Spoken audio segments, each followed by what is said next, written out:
मध्य प्रदेश में इस साल चुनाव संभावित हैं, लेकिन चुनाव से ठीक पहले भारतीय जनता पार्टी की एक तरीके से देखा जाए तो सबसे वरिष्ठ नेताओं में से शुमार उमा भारती जो है, एक बात को लेकर के काफी ज्यादा आहत है, नाराज है कि जन आशीर्वाद यात्राएं निकल रही हैं मध्य प्रदेश में। तमाम भाजपा के जो बड़े नेता हैं वो उसमें शुमार हैं, लेकिन उमा जी आप घर पर हैं, आप इस बात को लेकर के पार्टी के नेताओं को, संगठन को कह रही हैं कि कम से कम बुलाना तो चाहिए था। पहले आप आहत और नाराज शब्द को अलग करो।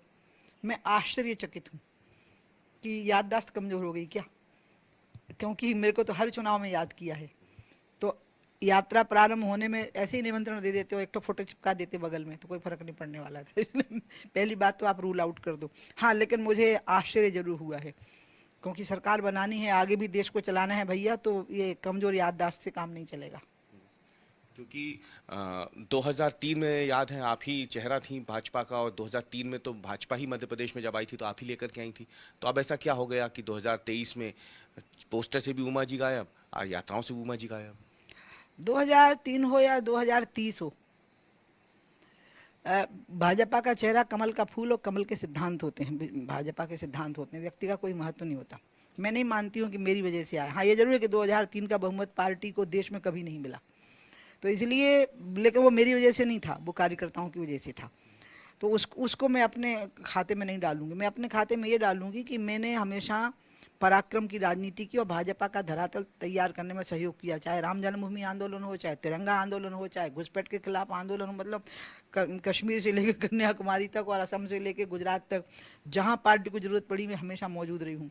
और बहुत छोटी उम्र में ही वो सब हो गया जो एक व्यक्ति कर सकता है। अब एक ही चीज बची है, मुझे असहाय लोगों के लिए खड़ा होना। वो क्षमता मैं अपनी खत्म नहीं होने दूंगी।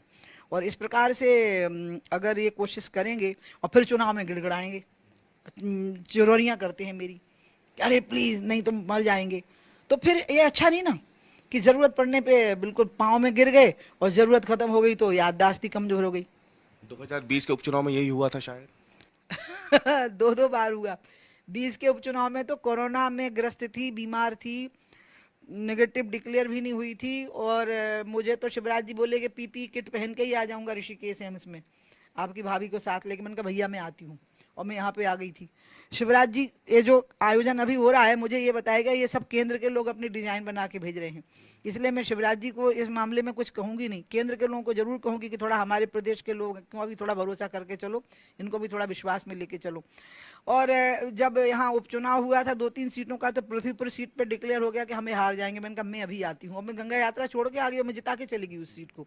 कुछ सीट में वास्तव में ऐसा था, तो इसलिए मैं तो हमेशा तैयार रहती हूँ।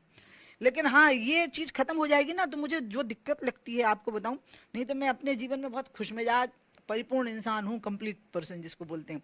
वो ये लगता है कि मेरी योगदान देने की क्षमता कम नहीं कर सकती पार्टी, वो मैं पार्टी को कभी अधिकार नहीं दूंगा। जिस दिन वो क्षमता कम करती लगेगी मैं आक्रामक हो जाऊंगी। तो फिर उमा जी आश्चर्यचकित किस बात को लेकर हैं? मुझे इस बात को लेकर आश्चर्य हुआ कि 4 यात्राएं प्लान करी, मुझे किसी यात्रा में नहीं जाना, आपको पता नहीं है, निमंत्रण देना ही भूल गए, फोन करना ही भूल गए। तो मुझे लगा कि इन लोगों को क्या हो गया है, ये स्वभाव तो ठीक नहीं है कि जरूरत पड़े तो इस्तेमाल करो, जब जरूरत नहीं पड़ी तो कोमा में चले जाओ। मतलब आप कोमा में चले गए, आप, ये ठीक नहीं। सिंधिया जी हैं लेकिन इसका चेहरा। सिंधिया तो भारतीय जनता पार्टी का भविष्य का भी चेहरा रहेगा। सिंधिया जी, मेरी बहुत समय से इच्छा थी कि ज्योतिरादित्य भारतीय जनता पार्टी में आ जावे, लेकिन सिंधिया जी जब आए तो 22 विधायकों को लेके आए। मैं तो 2003 में जब चुनाव हुआ तो 173, मुझे निकाल दिया तो 8 में आते आते 141 पे आ गए, वापस ले आए तो 100 क्या बोलते हैं 2013 में फिर 165, 18 में व्यापम की वजह से हार गए। तो इसलिए मैं तो वो बात कह रही हूँ, मैं सिंधिया से अपनी तुलना नहीं करूंगी। अभी सिंधिया का वो योगदान नहीं है पार्टी में जो मेरा रहा है। तो फिर आपको क्या लगता है अब इस आपने जो बातें कही उसके बाद अगर आपको बुलाते हैं, अब अभी तो जन आशीर्वाद यात्रा 6 तारीख तक निकलनी है, फिर 25 को महाकुंभ भी है जिसमें शायद प्रधानमंत्री नरेंद्र मोदी भी पहुंचे।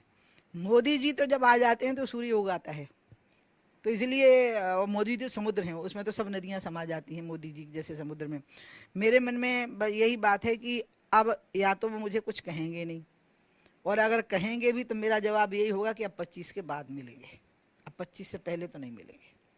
मतलब आप अब आशीर्वाद यात्राओं में उमा भारती इस बार नहीं जाएंगी? वो बुलाने वाले ही नहीं है। पहले आप बीजेपी के लोगों से पूछो कि क्या अब आप बुलाओगे, तब मेरा जवाब बता देना कि वो नहीं आएगी आपके यहाँ पे। लेकिन मैं चुनाव प्रचार में अगर शिवराज जी, वो भी मैं शिवराज की मानूंगी, क्योंकि उनने शराबबंदी में जिस तरह से मेरा सम्मान रखा और बिल्कुल कोमा और फुल स्टॉप लगाए वगैरह, जैसा मैंने कहा उन्होंने वैसा लागू कर दिया। वो लागू करने में बहुत कठिनाइयां उनको आई, कर दिया उन्होंने। उस एहसान को मैं भूल नहीं सकती, मैं उनकी हर बात मान जाती हूँ। मैंने भी आपका बड़ा मलहरा में चुनाव प्रचार देखा था 2020 में।